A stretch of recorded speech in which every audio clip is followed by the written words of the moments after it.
guys good? TV is all set to go? Go ahead, Coach. Yeah, I mean, we're here because we've got a really good football team here. And this is not about narratives and stories. It's about the facts and the data that support a really good football program. And, you know, it's my responsibility to make that case and to make sure that I'm fighting for a team that I believe deeply in. And I believe with every strand of my being deserves a chance to compete for a national championship. I think it's the best thing for college football. I think this group of players and staff have worked really hard to put an exciting product on the field, one that's energized our Nashville community, our Vanderbilt community, but the potential for this goes way beyond that. And, you know, the merits of the case are about strength of record. The ESPN Football Power Index has us ranked 11th in terms of the strength of record. It's about strength of schedule of the teams that are ranked ahead of us. Only 4 have a higher strength of schedule ranking. You know, we played 6 teams that were ranked at the time of our game against them. 4 of those were ranked in the top 15. And so, again, those are measures for the moment to say that was what was perceived about those teams. Our 2 losses came on the road at Alabama, at Texas. They're combined 19-5 in the season. Both of those games played out differently, but both we were within striking distance in the fourth quarter. You know, we're 10-2 against the spread. And again, I don't pay a lot of attention to that, but I know that that record against the spread should be closer to 6-6. This is the expected point differential in games. We've outperformed the perception of our program. And I think this perception started at the beginning of the season. You know, we had a team coming off a bowl win against a really strong Georgia Tech team that returned the most production in our league on offense and defense, and it took us all the way up until a win on the road at South Carolina to get ranked and get recognized. I feel like, you know, we've earned every bit of respect that we've gotten this year, and I feel like the gap that we have to close keeps getting bigger, you know. We're peaking at the end of the season. You know, we've come off back-to-back dominant performances in our league, the last of which was at Tennessee against a really good Tennessee team on the road. We have the second best overall scoring differential in our league, behind only Texas A&M, and we have the third best in terms of scoring differential in SEC games, behind Texas A&M and Alabama. You know, I think if the committee would look at it and take blind resumes into account here, and I know that's not a part of their process, our team would benefit from that exercise. You know, just to look purely at the merits, purely at the quality wins and at the losses. And again, I think this group deserves to be competing for a national championship. You know, what a great stage for the most exciting offense in all of college football. And when you talk about our offense, this is according to Sports Source Analytics. We're number 1 in offensive efficiency. We're number 1 in yards per play. We're number 2 in DSSR, down series success rate.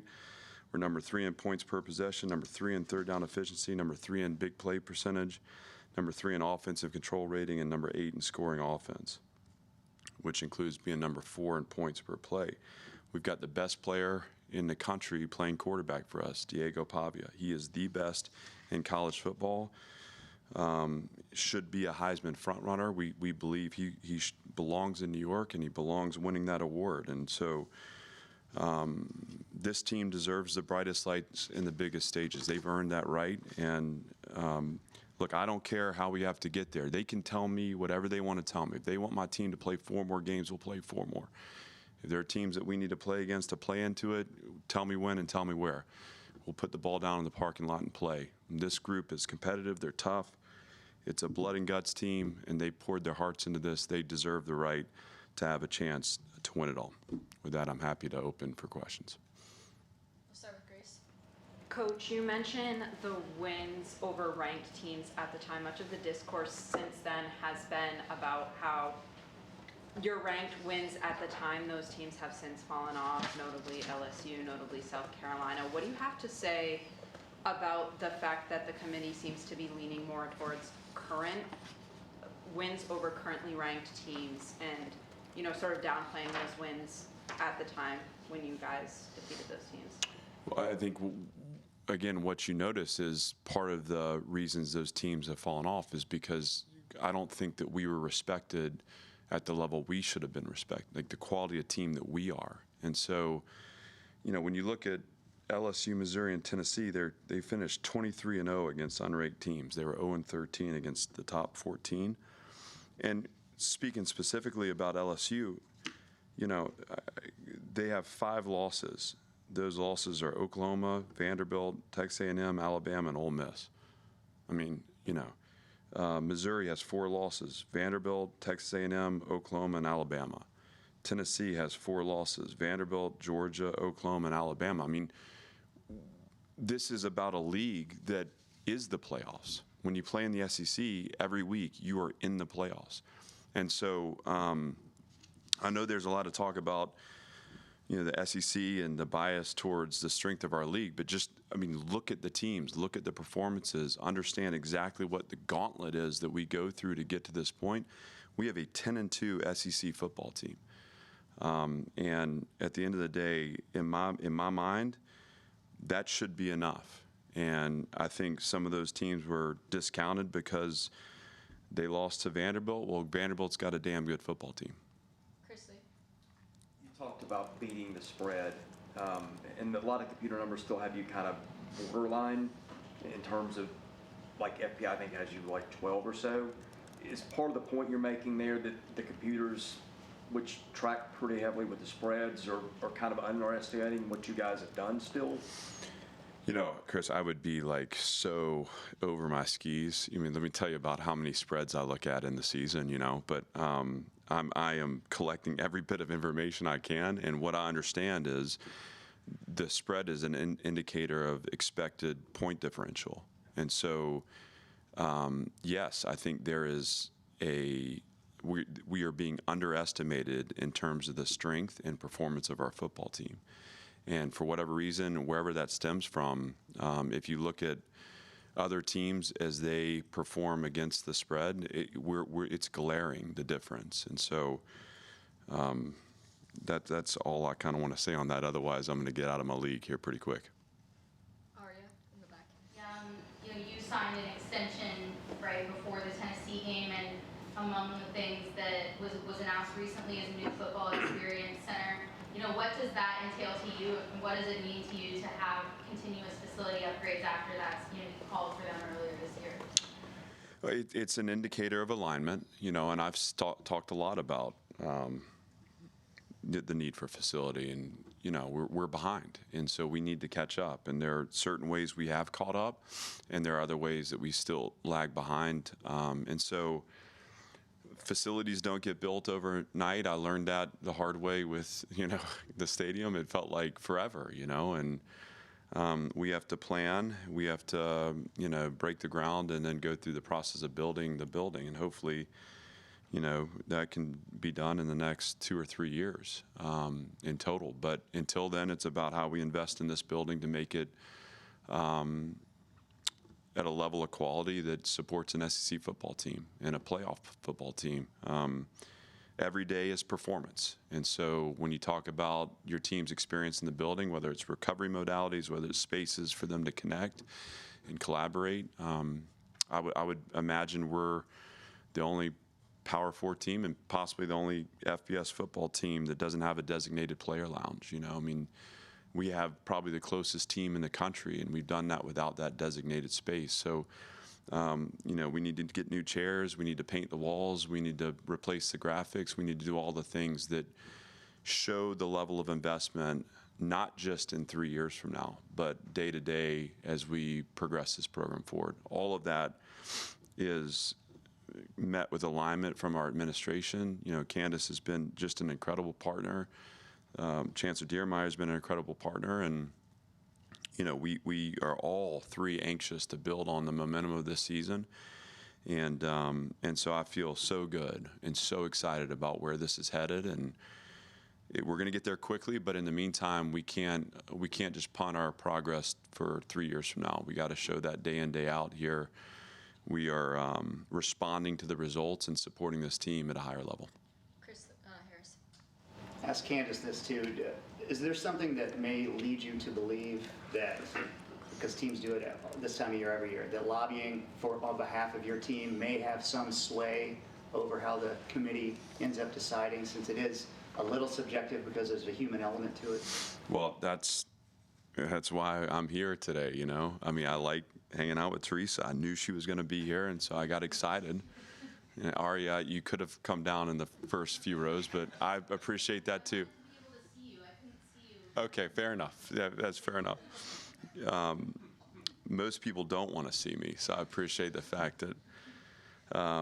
So yeah, I mean, I'm here because of that, and I know there's human elements to this, and I know there's a room of people that are going to discuss the merits and are going to look at all the resumes, and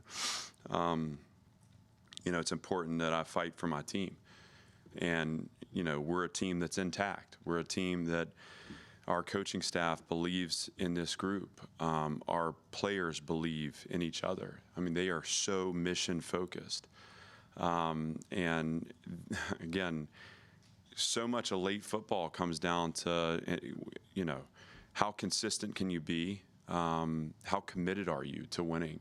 This group is as committed as any group that I've been around. And so I would love to see that taken into that playoff stage, because I think we could do some damage there. And I hope the human element of this is paying attention to what I believe is a compelling argument for a really good football team. Chris Lee. Any ideas on facilities when you get things started, when you'd like to have them completed? And if you don't know, what are the variables that are going to influence that? No, we know. I mean, we've aligned on, you know, obviously there's a planning process that we have to go through, because rushing into this and doing it halfway isn't going to cut it. So we want this to be a football experience center with a connected indoor. We want to make sure it's best in class. We won't worry about all those amenities that the city of Nashville provides. So this isn't about putt-putt courses and whatever else, slides and such, you know. But it's about the highest quality commitment to performance and the student-athlete experience. And so, you know, I'm expecting that planning phase to take about a year. I'm expecting the shovels to go in the ground sometime just beyond a year from now, and I'm expecting the building to be complete sometime within 3 years, you know, and the rest of that is up to the weather and whatever other factors come into play. But this is about moving urgently. I mean, I've been here 5 seasons, you know, it's time. And again, I speak on this in total alignment with our chancellor and our athletic director. This is a priority, and it needs to be a priority. And the reason I'm standing in front of you is because, again, we've come to an agreement of exactly the level of urgency we need to have moving forward. I think some of these things were things that you were promised loosely when you got here. The fact that you're 5 years down the road, don't have them, and still you're out on planning, is that because something has changed with your needs, or what happened there? No, just like anything. I mean, obviously this has been a time of transformation. And let me take a step back as the football coach and just say, like, what a time to be a Commodore. I mean, there's success happening everywhere you turn. So that is the vision of our chancellor, and that is about the leadership of our athletic director. She's the best in the country. And as we set sights on, you know, our stadium build, there were things logistically that could not get done in the footprint of our stadium. And rather than try to squeeze them in and somehow, you know, finagle a disjointed footprint, the decision was made to work in 2 phases rather than one. And so we're dealing with the logistics of being landlocked, you know, in the heart of a vibrant city. All good things. And I don't know, I think I've learned since I was a kid, good things come to those who wait. So we've practiced patience here. It's not that it hasn't been frustrating. It's not that there haven't been days where, you know, that frustration boils over. But boy, do I feel supported right now standing in front of you. And And again, you know, it's about that alignment from top down and bottom up, and we have that, and we're going to ride that into this next, you know, phase of our program build. Henry, then Elena. Yeah, Chancellor Dearmeyer released a statement about an hour ago just making Vanderbilt's case for the CFP and Pavia for Heisman. Just what does it mean to have that support from just the highest levels of the university? That means everything. And the chancellor, yeah, again, we had now the documented dinner that broke the fasting, which that's somewhere in the Bible too, I think. But just his vision and his spirit around what we're doing, how it connects to the university mission, this idea that we're going to be disruptors and we're going to be aggressive in the way we approach and attack our agenda. I mean, it was an inspirational visit. And since then, all he's done is come in our team meeting and spoken to the team. He's you know, been in touch with me. He reaches out, you know, after all the games. He's been in our locker room, you know, and I mean, he's lit on fire for Vanderbilt football, and I think that's a great thing. And when in our past has that ever been the case? Yeah, I don't know. Obviously, I'm only responsible for this time, but I don't know that there's been that kind of spirited support from the top office. And it just, you know, and again, if you pay attention to our chancellor, I mean, he has got a very aggressive vision for this university, and the fact that he sees our program as a part of that vision makes me really confident about where we're headed. Elena. There was a video of your players reacting to when they heard about you getting extended. What did that excitement, just seeing the look on their faces, really mean to you, just knowing that they were going to have you here longer? It meant the world to me, and I want to be careful because I don't want to get emotional about it. This is a human endeavor, and these are people that I've called into a level of investment and sacrifice and suffering that most people would back away from, and all this team has done is stepped into it every time. That's about trust. And the 2 months leading up to that moment weren't always straightforward and weren't always easy as the leader of the program. You know, I had to practice compartmentalizing, you know, the work that was so important to be done in terms of keeping a team and a staff focused on the mission. The mission's winning. And also understand that there were factors that might take me elsewhere. I mean, that's a reality of where we are. And ultimately, through that process, the thing I settled on is that everyone wants what we have here at Vanderbilt. You know, what makes this place special is the people, is the heartbeat. These kids have signed up for this before there's a building that represents, you know, how great this program can be. Many of them before the stadium looked anything close to what the stadium looks like. And if you pay attention to our environment, the spirit and emotion of our team is rippled out into our community. It all goes hand in hand. And so to share that moment with them, to know that I was standing in front of them, not as the coach that will be here for another game, but as a coach that will be here for a long time. And then, you know, obviously in those moments, you want that feeling reciprocated, you know. I mean, I wanted to know that they wanted me here, and I'm grateful that they do. So that was an incredible celebration. My family was here for it. It was my wife's birthday, which, you know, made it extra special. And then to turn around and to go one more time in the regular season, play a tough game on the road and win in a meaningful way, capped it all off. I'll never forget that experience. And I'm so grateful for these guys, the players, the staff, for their belief in me, their trust in me, and their dedication and devotion to the mission. Thanks, everybody. Thank you, guys.